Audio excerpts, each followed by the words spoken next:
할렐루야, 한 주간 안녕하셨습니까? 지난주 말씀은 사랑하는 자여 부활하라 였습니다. 사랑하는 자여 부활하라. 우리는 부활에 대한 개념을 정확하게 알게 되었습니다.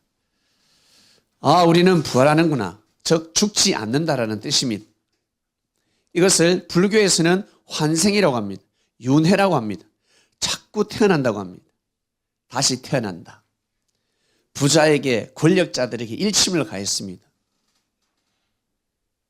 그렇게 정치를 하면 나중에 동물로 태어나오.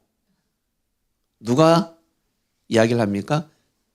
도사가 산에서 수도 생활을 한 사람이 머리카락도 없습니다. 어떤 사람은 머리카락이 이만큼 내려요. 딱 보면 그냥 도사입니다. 일반 사람이 아닙니다. 산에서 밥도 제대로 먹지 않고 수도 생활을 한 사람이 권력자에게 이런 말을 합니다. 당신 그렇게 정치하면 다음 생에 닭으로 태어나오. 소로 태어나오. 멧돼지로 태어나오. 기급할 노릇입니다. 도살당하오. 그러니 잘하소서. 그 시대의 복음이었습니다. 하나님께서 일침을 가하니 이에는 이, 눈에는 눈, 정신이 번쩍 들게끔 그들에게 그러한 계시를 주신 것입니다. 그 시대에 맞게끔. 그냥 말해서는 듣지 않습니다. 너 그러면 죽는다라고 해야 정신을 차리는 것입니다. 설득을 할 수가 없습니다. 설득당하지 않으니까. 그냥 회초리를 드는 시대가 있었습니다. 그래서 이 땅에 복음이 들어오기 전에 이 땅에 불교라는 복음이 들어왔었습니다. 하나님께서 불교라는 그 종교를 통해서 역사를 감행하셨습니다. 불교의 그 수많은 그 설법을 알면 알수록 사람은 착해진다. 선해지고 생명을 존중하는 것입니다. 바로 이것이 진리입니다. 그러나 석가모니는 그리고 많은 스님들은 부활의 개념을 정확하게는 모르셨어요.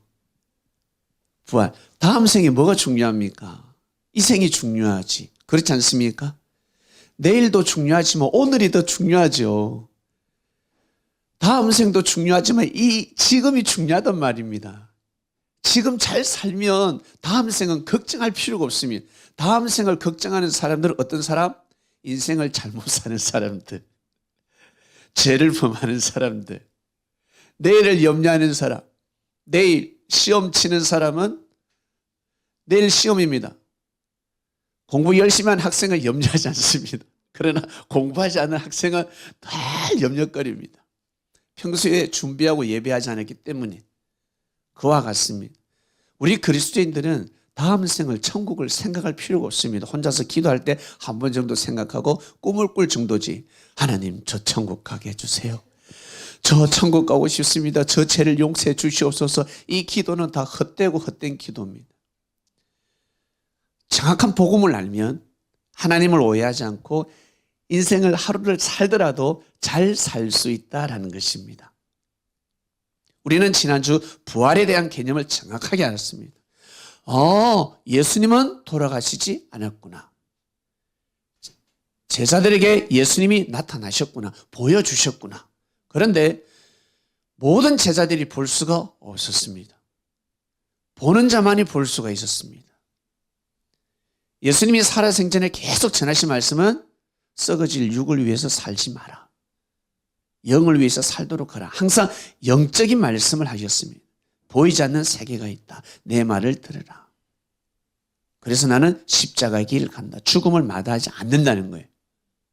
그런데 성경을 얼핏 보면 예수님이 진짜 육신이 다시 살아나셨고 생선도 잡수시고 만져보니까 만져지고 우와 육신이 살아났다 그러는데 그 시대에는 그런 복음이 전파될 수밖에 없었습니다.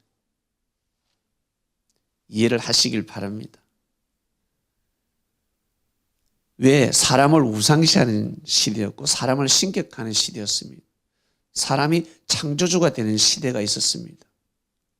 그렇기 때문에 그 모든 신들을 누리기 위해서는 예수님이 육신이 부활했다라고 해야지만이 로마의 국교화가 될 수가 있었습니다.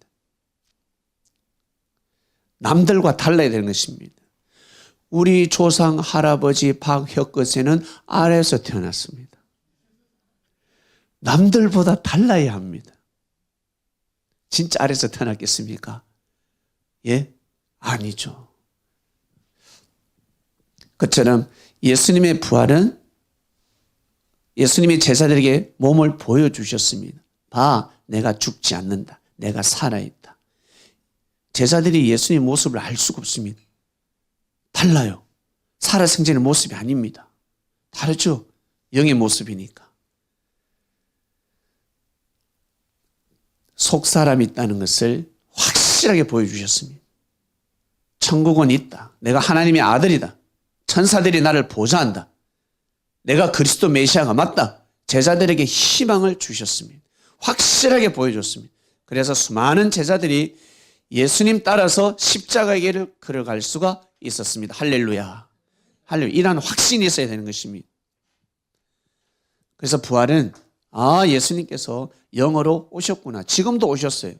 여러분 삶 속에 예수님이 함께 하시지 않으시겠습니까? 반드시 오십니다. 그러나 우리가 모를 뿐입니다. 안 보입니다.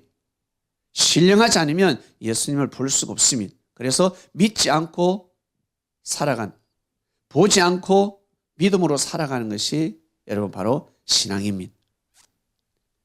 믿는 것입니다. 지난주 말씀이었습니다. 삶 속에서 항상 부활의 삶을 살아가시길 바랍니다. 우리 육신이, 우리의 삶이 반드시 부활해야 됩니다. 항상 돌고 돕니다. 새로운 삶은 없습니다. 늘 했던 말 또 하고 먹는 음식 또 먹고 새로운 사람을 만날 수 있겠죠.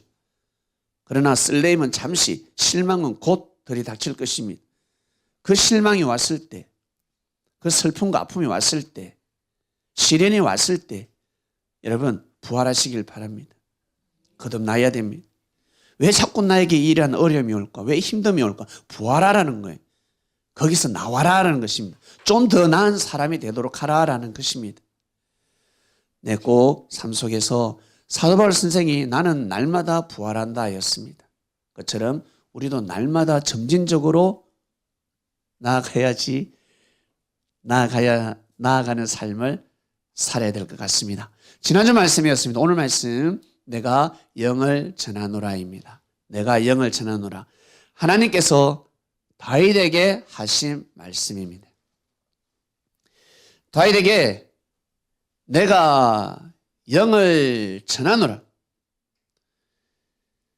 너는 내 아들이라. 오늘날 내가 너를 낳았도다 하였습니다. 이 말씀을 하셨습니다.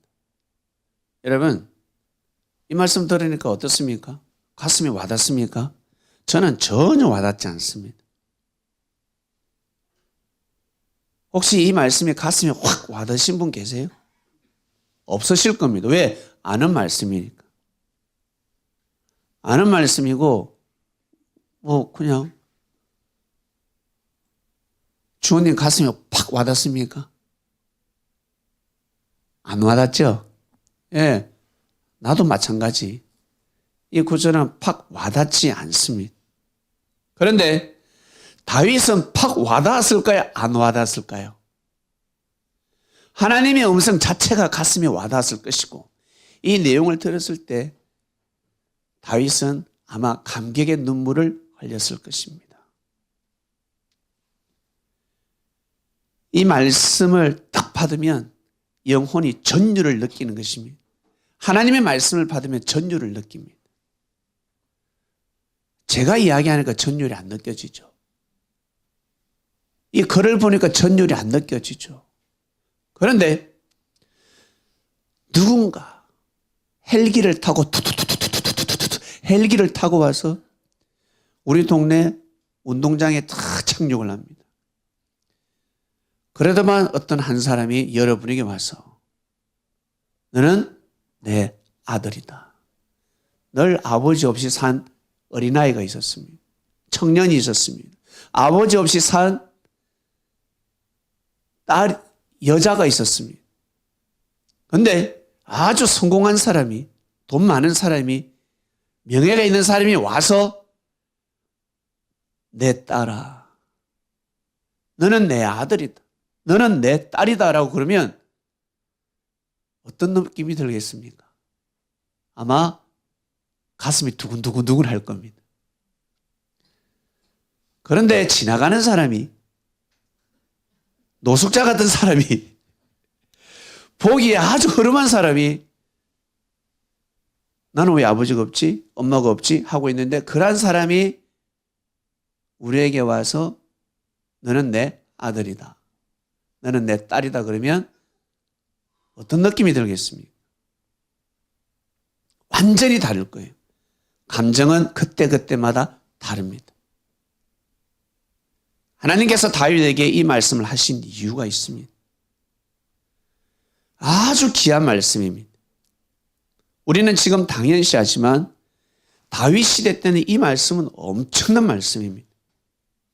이 말씀을 받았을 때는, 이 영을 받았을 때는, 영이 무엇입니까? 하나님의 영이라 할 수 있겠지만 이 한문으로 한자 성경에서 우리 한글 성경으로 번역이 될 때는 한마디로 벼슬이 내려오는 것입니다. 임금이 신하에게 내린 어명입니다.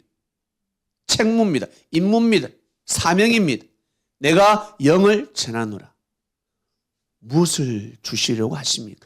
제가 무엇을 해야 됩니까? 너는 내 아들이라. 오늘날 내가 너를 낳았도다 라고 하였습니다. 지금도 효자들은 아버지를 공경합니다. 명문 가문은 부모의 뜻을 저버리지 않습니다. 왜? 대대로 내려오는 뼈대 있는 가문이기 때문에. 뼈대가 없는 가문은 아버지의 뜻을, 부모의 뜻을 다 저버립니다. 왜? 부모가 잘못 살았기 때문에. 아버지 어머니가 올바른 삶을 살지 못했기 때문에 아버지 어머니가 주장하는 것을 받아들이지 않습니다. 그러나 명문 가문, 뼈대 있는 가문은 아버지 어머니의 그런 많은 것을 그대로 흡수시킵니다. 이 다윗, 왕궁에서 사는 이 다윗은 이새의 신앙을 그대로 물려받았습니다. 아브라함의 하나님, 이삭의 하나님, 야곱의 하나님. 이삭이 섬겼던 하나님을 마음과 뜻과 목숨을 다해서 믿었던 다윗이었습니다. 그러한 마음으로 삶을 살아왔었는데 결국 하나님의 음성을 듣습니다. 하나님께서 직접 다윗에게 너는 내 아들이다 하였습니다. 그러면 이 다윗은 그 말씀을 받들어야 합니다. 아, 그러면 내가 아버지 뜻대로 살아야 되네.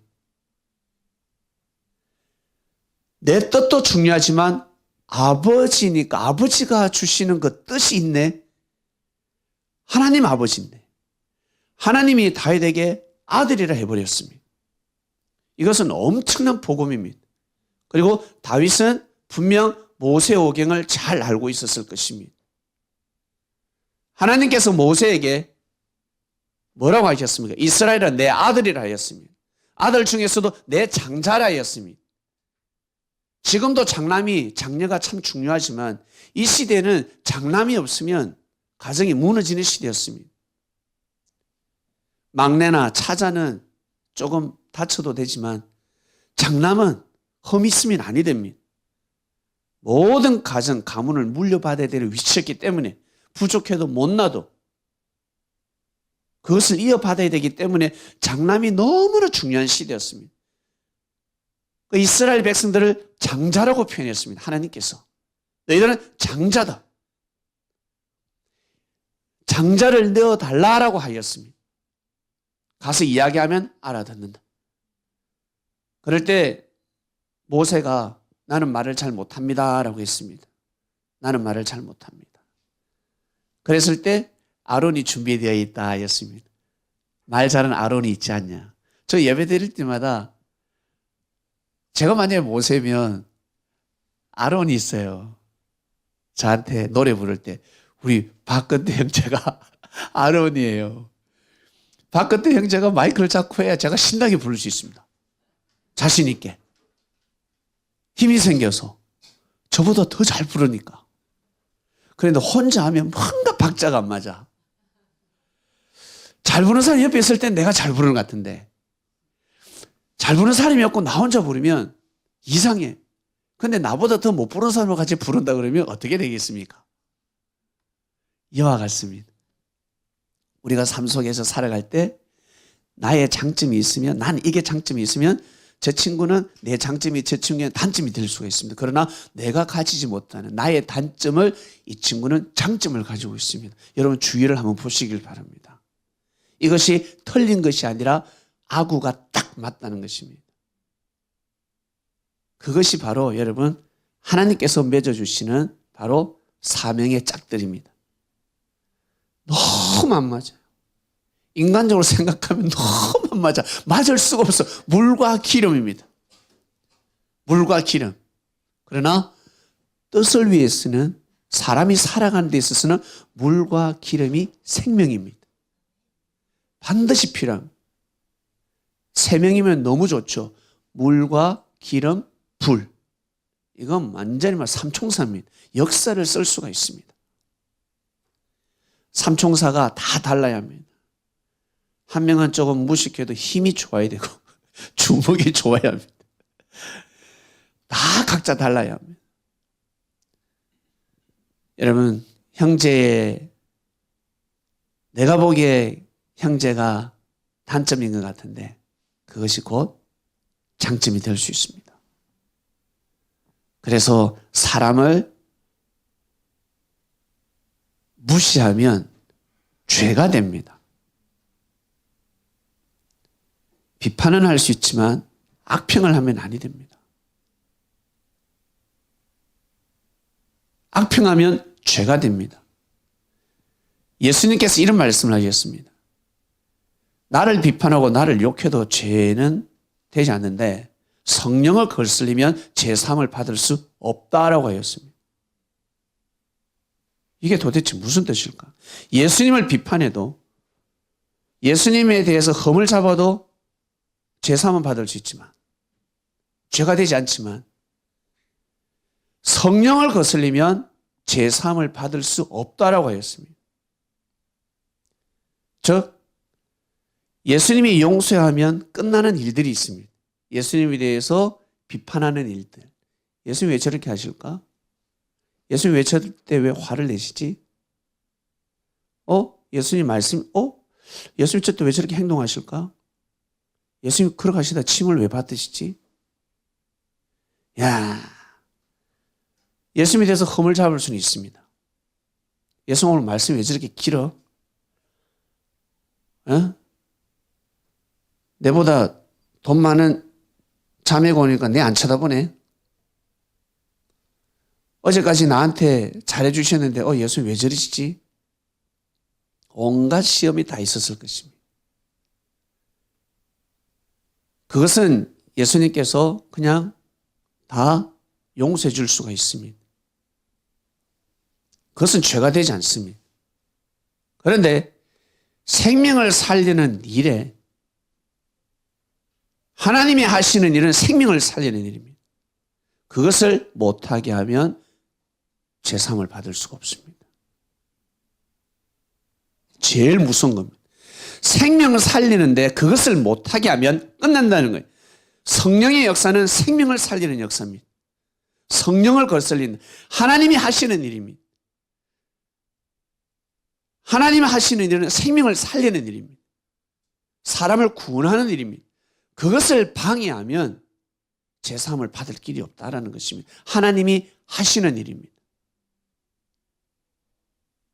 내가 이 물 마시는 거를, 여러분 목마를 때 물 마시는 거를 누가 말리면 죄가 되지 않습니다. 실수가 될 수가 있죠.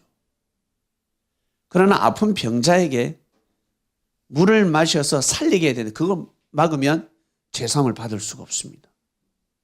똑같은 행위인데, 건강한 내가 마시는 물을 누가 와서 말렸으면 먹지 말라고,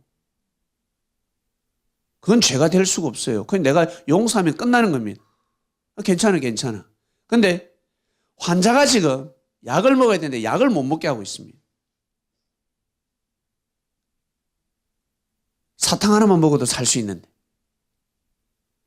근데 그 사탕을 못 먹게 하고 탁 쳐버리면 그 환자가 죽으면 어떻게 되겠습니까?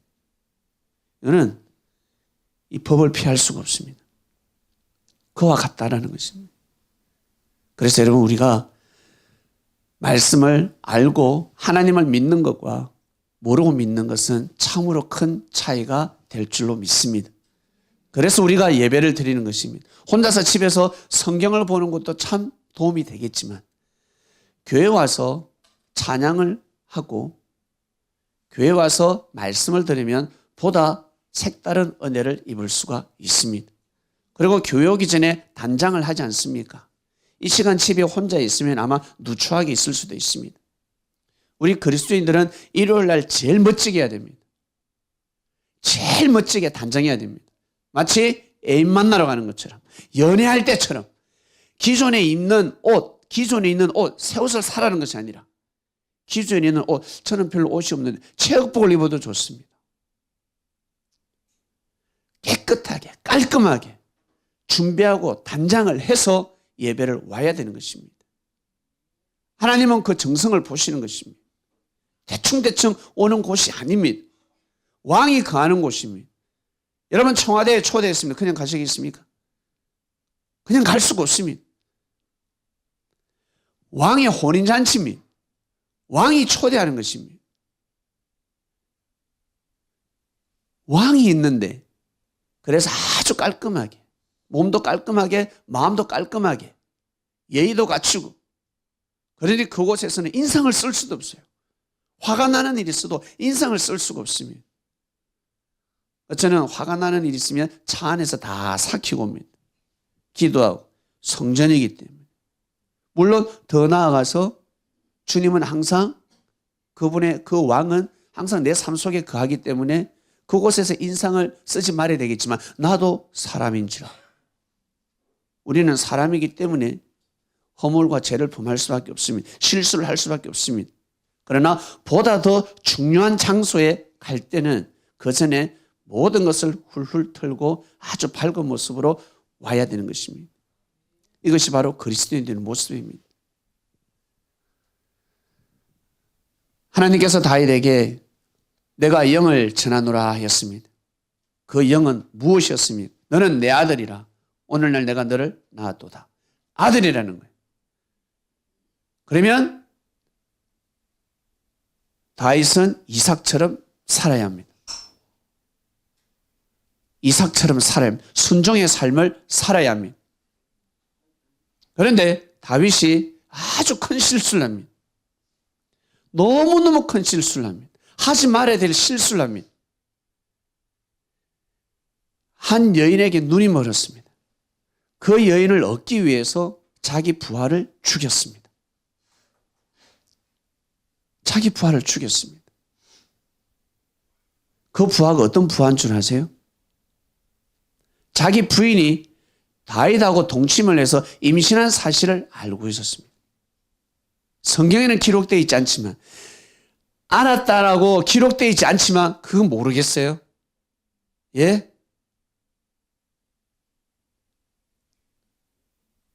장군인데, 별을 달았는데 모르겠습니까? 발 없는 말이 천리 간다고. 우리야 장군을 목숨 걸고 지켜야 되는 것입니다.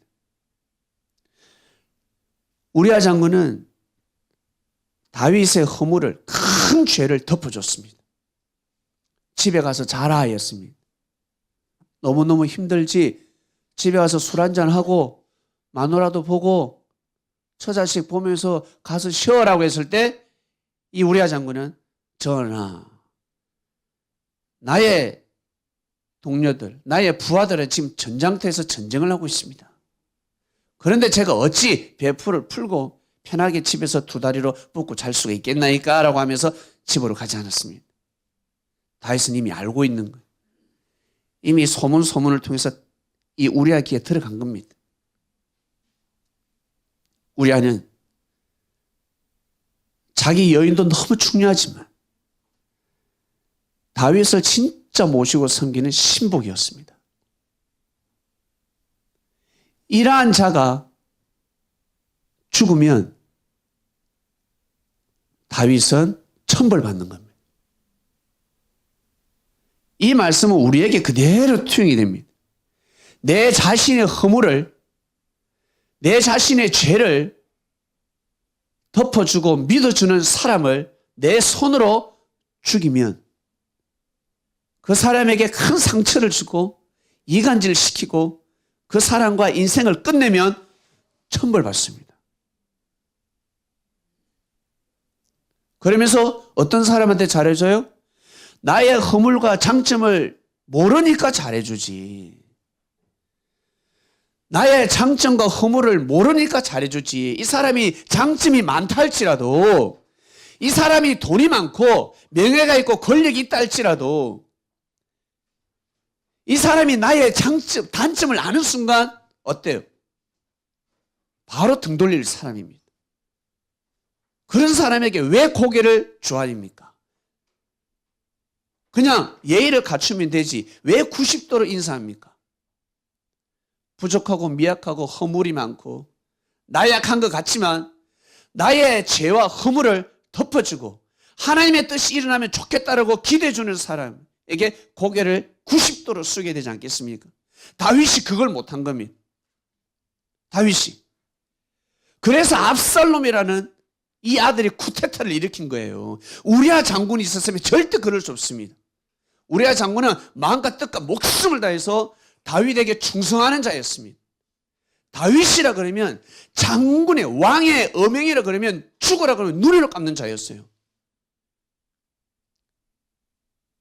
그러한 충신을 다윗이 죽였습니다.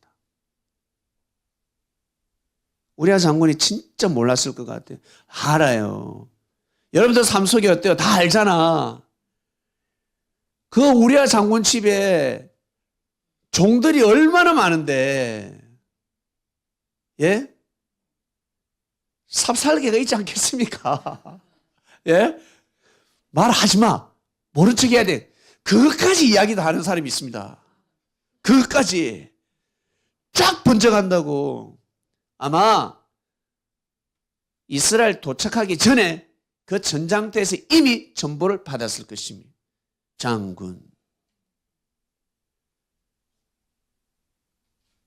장군의 아내가, 부인이, 이 다윗 왕이 장군의 아내를 범하였소. 임신을 하였소. 이 보고가 우리아 귀에 들어가지 않았겠습니까? 일반 사람은 다윗에게 도전합니다. 그리고 다윗을 죽여버리겠다. 다윗을 대적하는 장군들을 모아서 쳐버리려고 할 겁니다. 다윗을 아마 저주하려고 할 것입니다. 그러나 우리아 장군은 그러지 않았습니다. 장군 앞에 가서 무릎을 꿇고 충성을 맹세하는 자였습니다. 이것은 우리에게 큰 역사적인 기감을 주는 것입니다. 우리는 다윗처럼 왕은 아니지만 삶 속에서 왕이지 않습니까? 자칭 왕이지 않습니까? 우리 여성들은 자칭 여왕이지 않습니까? 집사님, 하녀처럼 살아가십니까? 아마 여왕일 거예요. 우리 여성들에게 성경 인물 중에서 누가 되고 싶소라고 물으면 전부 다 에스더라고 합니다. 전부 다 에스더. 하갈이라고 말하는 사람은 아무도 없습니다. 레아라고 말하는 사람 없고 전부 다 에스더, 여왕이 되고 싶다는 거예요. 우리 남자 또한 마찬가지. 다 왕이 되고 싶다는 겁니다. 다윗 같은 사람, 아니면 요셉 같은 사람, 그런 사람이 되고 싶다는 거죠. 저는 노아 같은 사람들, 그런 사람은 제가 지금까지 한 번도 못 들어봤습니다. 한 사람이 딱 뽑아라 그러면 항상 왕을, 최고를 뽑는 것입니다. 그래서 여러분, 우리는 그러한 사상과 정신을 가지고 있기 때문에 오늘 꼭 영을 받으시길 바랍니다. 하나님께서 내가 영을 전하노라 하였습니다. 내가 영을 전하노라. 이 영을 받아야 합니다. 하늘에 주시는 영을 받아야 합니다. 너는 내 아들이라 하였습니다. 그러면 하나님께서 목숨을 다해서 천군 천사들과 함께 그 아들을 지키지 않겠습니까? 단 하나님의 영을 받아야 합니다. 하나님이 뜻하는 바를 받아야 합니다. 그것을 받아야지만이 그 큰 축복을 감당할 수가 있습니다. 여러분, 모세가 출애굽시키는 것이 어렵겠습니까? 아니면 이 사람이 어렵겠습니까? 영상 한번 띄워주세요. 자, 한 번 더 말씀드리면, 모세가 출애굽시키는 것이 어렵겠습니까? 아니면 이 사람이 어렵겠습니까? 영상 하나 보여주세요. 이 영상 오늘 설교 시간 때 주님 올리면 좋겠습니다 했는데 딱 올라갑니다.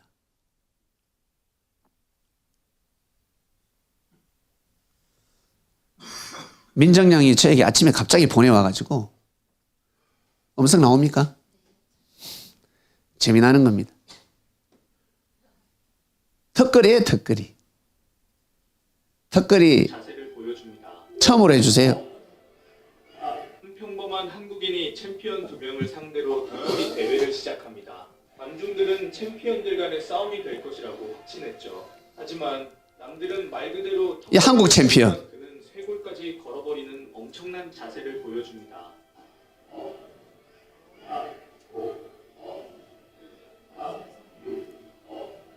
일본 챔피언. 일본 챔피언은 물론이고 일본 챔피언 탈락. 한국 챔피언 탈락. 1등을 차지합니다. 그런데 그는 사실 평범한 한국인이 아니었습니다. 다름 아닌 암투병 환자였는데요. 7살 때 생긴 두경부암으로 인해 20번이 넘는 수술을 받았고 그로 인해 얼굴까지 변형된 상태였습니다. 하지만 그는 인생을 포기하지 않았고 턱걸이로 제2의 인생을 맞이합니다. 어느새 완치를 향해 달리고 있는 그는 나를 죽이지 못하는 고통은 나를 더 강하게 만든다. 그리고 나는 절대 포기하지 않는다고 말합니다. 유튜브도 운영하며 새 삶을 살고 있는 그에게 응원의 한마디 부탁드립니다. 네, 이상입니다. 여러분, 모세가 출애굽시키는 게 어렵겠습니까? 이 사람이 이렇게 되는 게 어렵겠습니까? 저는 이 사람이 이렇게 되는 게 어렵다고 생각합니다. 정말 대단한 사람입니다. 정말. 정상인이 이렇게 세계 챔피언을 눌렀다 그러면 와 정말 대단하다 하겠지만 존중할 수는 없습니다. 그러나 이 사람에게는 대단하다라는 말을 뛰어넘어서 고개가 숙여지고 존중을 경의를 표할 수밖에 없습니다. 똑같은 목표 달성이지만 능력 많은 사람 정상인은 당연한 것이고 그러나 허물이 많고 나약하고 능력이 부족한데 환경이 부족한데 그 정상에 도달했을 때는 여러분 도착 지점은 같지만 다르다 그것입니다. 의가 다르다라는 것입니다. 우리는 육의 눈으로 다 평가를 하지만 하늘은 그 사람의 마음의 중심과 믿음과 그리고 그 사람의 환경까지 일일이 계산하면서 의값을 측정하십니다. 똑같은 노력을 했지만 당연히 해야 될 사람이 있고 정말 당연히 할 수 없는 사람이 했습니다. 다른 것입니다. 모세가 사명을 받고 모세가 막 가기 전에 그 시대에 스마트폰 있으니까 보여줬으면 돼요. 야, 이 사람도 일을 하는데 넌 가면 하나님이 함께 하시잖아. 이거는 하나님의 그 영역이 아니야. 이 사람은. 자신과의 싸움에 너는 가서 말만 하면 돼. 모세는 가서 믿음 가지고 말만 하면 되는 거고 이 사람은 말로 되는 게 아니야. 이 사람의 피눈물을 고서 이 사람은 죽음의 사경을 헤매는 사람이야. 이 사람이 더 어려운 거야. 모세는 할 말이 없을 겁니다. 결국 모세는 가서 믿음을 가지고 와서 어때요? 복음을 전했습니다. 그 복음이 무엇이었습니까? 왕에게 가서 이스라엘은 내 아들이다. 내 장자다. 내어 놓아라 하였습니다. 본문 볼게요. 너는 바로에게 가서 여호와의 말씀 이스라엘은 내 아들 장자라 하였습니다. 내가 네게 이르기를 내 아들을 놓아서 나를 섬기게 하라 하여도 네가 놓기를 거절하니 내가 네 아들 네 장자를 죽이리라 하였습니다. 이것은 10가지 재앙 마지막 재앙인데 첫 번째 재앙이 임하기 전입니다. 첫 번째 재앙도 임하지 않았을 때 하나님은 모세에게 이 말씀을 주셨습니다. 그리고 여기에서 우리가 빼낼 수 있는 말씀은 아까 전에 하나님이 다윗에게 너는 내 아들이라 했던 것처럼 모세에게도 내 아들, 이스라엘 백성들도 내 아들이라고 하였습니다. 고로 예수님 시대 때부터 아들급이 시작된 것이 아니라 이미 구약 때부터 하나님과 우리의 관계는 아들급이었다. 태초부터 하나님과 우리의 관계는 종급이 아니라 아들급이었습니다. 모르고 살았을 뿐입니다. 예수님 오셨을 때부터 하나님과 우리의 관계가 아들급으로 시작된 역사가 아닙니다. 여러분은 하나님과 나의 관계가 부자지간이라는 것을 몇 세 때 아셨습니까? 저는 22살 때 알았습니다. 집사님 몇 세 때 아셨어요? 예, 20대 초반. 다 다를 거예요. 그처럼 인류 역사 또한 다른 것입니다. 나는 이때 알았을 뿐이지 내가 앵냐하면서 태어날 때부터 하나님과 나는 아버지 아들급이었다는 거예요. 우리 아버지 또한 마찬가지고 우리 할아버지 또한 마찬가지고 우리 할아버지, 고조할아버지, 청조할아버지 다 모르고 살다가 가셨습니다. 우리 아버지도 모르셨습니다. 제가 가르쳐 드렸습니다. 우리 어머니도 모르셨습니다. 제가 가르쳐 드렸습니다. 이미 구약 때 선포되어 있습니다. 그러나 이 복음이 전파되지 못했습니다. 그런데 구약에 보면 종이라는 단어가 자꾸 등장합니다. 특히 기름 부음 받은 자는 주의 종이라는 것입니다. 종은 주인의 말씀에 목숨을 거는 자들입니다. 그래서 종이라고 표현한 겁니다. 네가 내 아들이지만 기름 부음을 받은 자들이 하나님의 말씀을 받는 순간 종처럼 행동해라는 겁니다. 종처럼 그 말씀을 받들어 모시라는 뜻입니다. 진짜 너의 종 그 급이 아니라 아주 중요한 일을 할 때는 오직 하나님의 말씀만 생각해야 되는 거예요. 좌로나 우로나 치우치면 아니 됩니다. 모세가 좌로 우로 치우치다가 욕을 받습니다. 그래서 여호수아에게 어떤 일이 있어도 좌로나 우로나 치우치지 말라 했습니다. 오직 말씀만 보고 앞만 보고만 가라 했습니다. 사람들의 말을 듣지 마라. 백성들의 말을 듣지 마라. 물 달라 해도 어떤 일이 있어도 두 번 치지 마라. 목말라 죽는 한이 있어도 한 번만 치고 끝내라. 사람들의 마음을, 백성의 마음을 헤아리다 보면 배가 산으로 간다. 오직 말씀을 파던 대로 치고 나가. 하나님의 뜻을 이루면 모든 것이 평정될 것이다. 마치 우리 부모가 자녀에게 야, 지금은 친구 만나지 마라. 여자 사귀지 마라. 남자 사귀지 마라. 왜? 아빠, 나도 사귀어야지. 안 돼. 대학 들어가면 돼. 자격증 따. 네 전공을 살려. 아버지는 알고 있거든. 아들, 딸이 전공만 딱 살리면 친구를 마음대로 살릴 수가 있고 지금 사귀고 싶은 여자보다 더 뛰어난 여자를 사귈 수 있으니까 그걸 알고 있단 말이에요. 그걸 모르는 자녀는 아버지가 내 인생에 개입한다. 아버지가 내 인생을 지금 쪼개고 있다. 왜 친구를 못 만나게 하지? 왜 회식 자리에 못 가게 하지? 불평불만은. 그러나 이것을 믿고 아들, 딸은 인생이 달라질 것입니다. 그와 같습니다.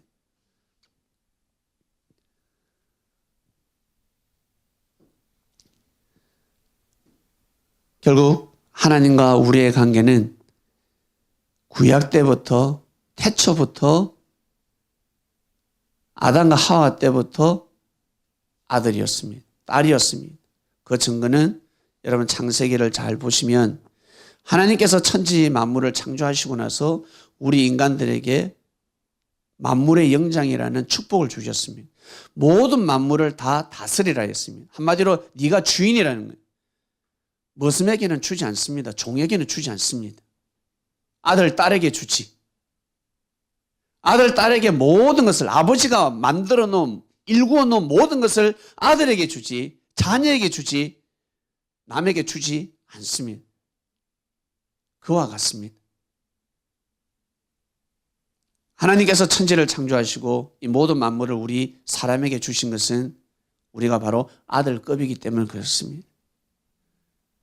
그리고 노아 시대 때 하나님의 아들들이 사람의 딸들과 혼인문란이 일어났습니다. 여기에 하나님의 아들, 딸들이 나오지 않습니까? 바로 이미 노아 시대 때도 아들급이었습니다. 그러니 태초부터 하나님과 우리의 관계는 아들급이었는데 이 영을 받지 못했습니다. 전에도 받아들이지 못하는 것입니다.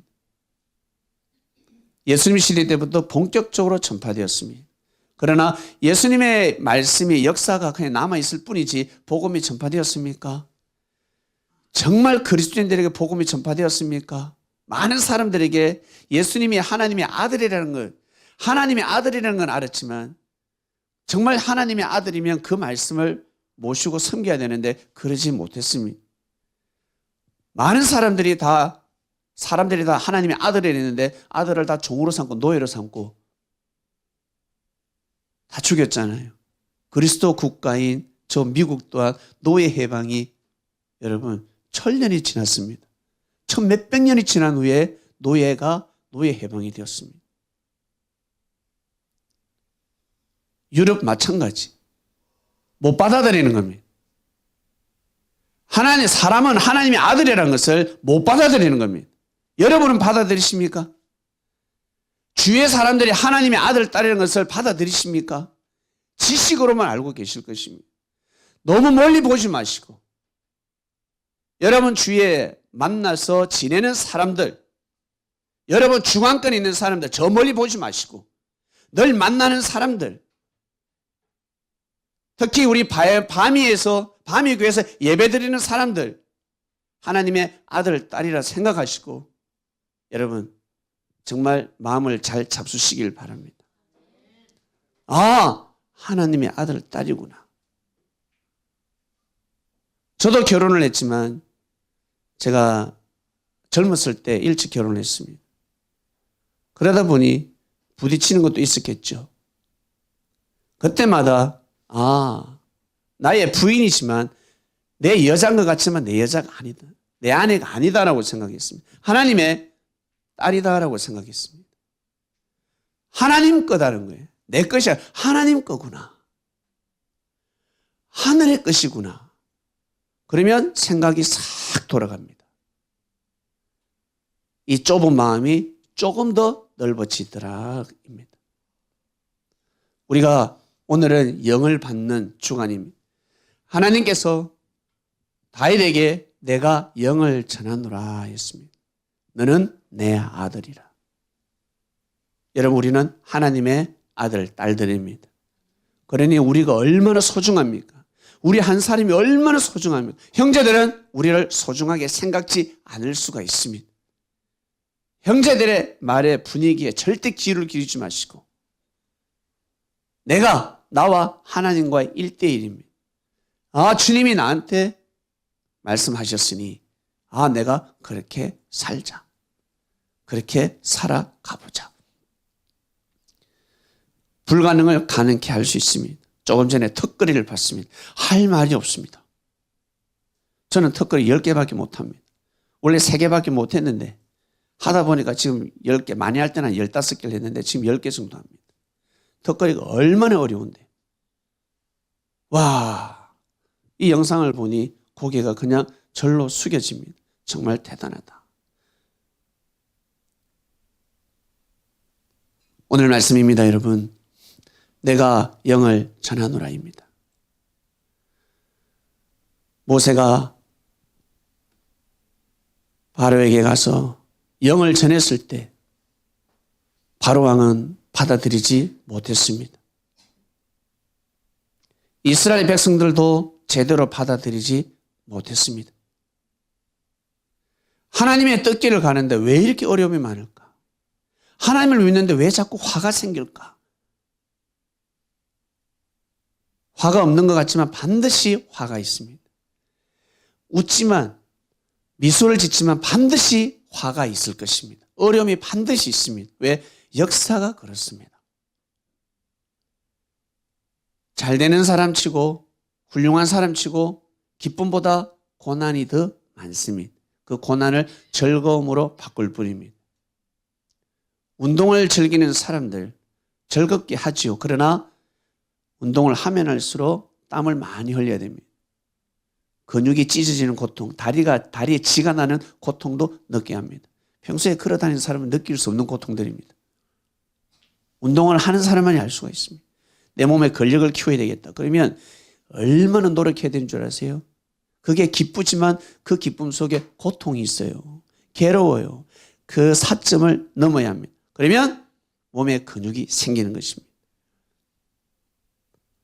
모세 영을 받지 아니하니 모세가 전한 영을 받지 않으니까 애굽에는 화가 생겼습니다. 애굽인들에게 뿐만 아니라 이스라엘 백성들에게도 화가 있었습니다.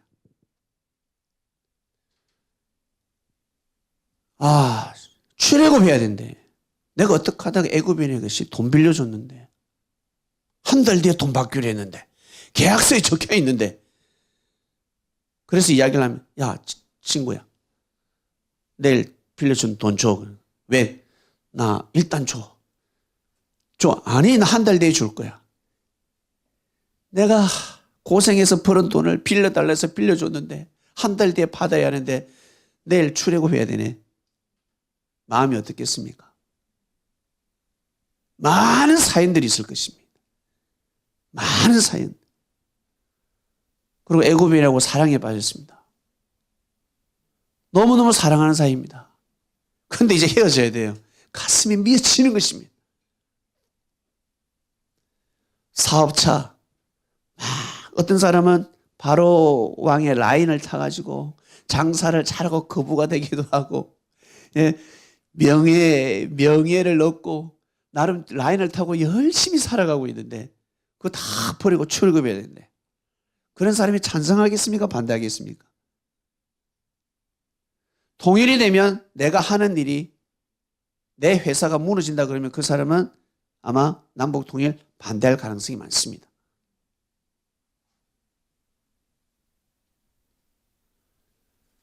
국가의 뜻보다 내 뜻이 더 중요하니까. 바로 시대 때 바로 그라였습니다. 많은 어려움이 있었을 것입니다. 하나님의 뜻길을 가는데 계속 어려움이 따르는 것입니다. 그냥 어려움이 따라옵니다. 그림자처럼. 이것을 기억이지 마시길 바랍니다. 당연한 것입니다. 새로운 길을 감에 있어서 반드시 집어던지고 가야 될 일들이 있습니다. 그래서 예수님께서 내가 화평을 주러 온 줄로 아느냐. 예수님하고 가까워지면 가까워질수록 말씀을 들으면 들을수록 신앙이 깊어지면 깊어질수록 어려움밖에 생기지 않습니다. 자꾸 다투게 되고 상처를 입게 되고 버림받게 되고 사기를 당하기도 하고 어려움이 와요. 그때 예수님께서 하신 말씀이 내가 금을 주러 왔다. 그 화평에서 벗어나도록 가라. 우리 또한 마찬가지입니다. 여러분 삶 속에서 하나님을 믿는데 내가 지금 신앙이 좋은데 내가 믿음 생활 진짜 지금 잘하고 있는데 조건 기도를 했는데 내가 교회에 도움을 줬는데 왜 자꾸 이런 어려움이 오지? 반드시 올 수밖에 없습니다. 더 좋은 방향으로 나아갈 때는 반드시 화가 따를 수밖에 없습니다. 그것을 기여기면 아니 됩니다. 그래서 역사를 아는 것입니다. 하나님의 역사를 알아야지만이 내 삶의 삶 속을 투영을 시켜서 내가 어떠한 마음을 먹고 가야 되는지를 확신할 수 있는 것입니다. 이게 아닌 게 비하가 아닌 것입니다. 맞다는 것입니다. 하나님의 섭리 역사를 여러분 잘 감당하시길 바랍니다. 오늘 말씀의 주제는 내가 영을 전하노라였습니다. 묵상 말씀으로 또 이어가겠습니다. 기도드리겠습니다. 하나님 아버지 감사합니다. 오늘 말씀은 내가 영을 전하노라였습니다. 구약시대 알고 보니까 하나님과 인간은 종급이 아니라 아들급이었습니다. 그러나 그 복음이 전파되지 못했습니다. 그렇게 살지 못했습니다. 예수님이 오셔서 아들급의 말씀을 선포하셨지만 이스라엘은 그 말씀을 받아들이지 못했고 그나마 기독교인들이 받아들였는데 결국 기독교가 되었죠. 그러나 그 속에서 많은 사람들을 아들, 딸로 취급하지 못했습니다. 십자가의 길을 걸어가지 못하고 수많은 사람을 십자가에 매다는 피를 흘리게 만드는 그러한 역사를 감행했습니다. 중국도 그랬고 일본도 그리하였습니다. 하나님 아버지, 그러나 그 사람의 그 죄를 통해서 우리는 하나님의 역사를 부인하는 것이 아니라 먼저 하나님의 말씀을 통해서 사람들의 허물과 죄를 분별하게 하심에 진심으로 감사함을 드립니다. 다윗에게 주신 그 말씀을 오늘 저희들이 받습니다. 내가 영을 전하노라. 영을 받고 싶습니다. 너는 내 아들이라 내 딸이다 하였습니다. 그러면 끝난 것입니다. 하나님이 너는 내 아들이다. 너는 내 딸이다. 그거보다 더 큰 축복이 어디 있겠습니까? 하나님 아버지께서 내 인생을 내 생을 책임지신다라는 것입니다. 중요한 사실은 그 영을 받아야 합니다. 아, 나는 하나님의 아들이구나. 아, 나는 하나님의 딸이구나. 하나님 아들처럼 한번 살아봐야지. 하나님 딸처럼 한번 살아봐야지. 그 영을 받아야 합니다. 그래야지만이 이 시대의 삶을 감당할 수 있다고 믿습니다. 이 말씀을 받는 그리스도인들 되게 하여 주시옵소서. 이 모든 기도 사랑하는 예수님의 이름으로 기도드립니다. 아멘.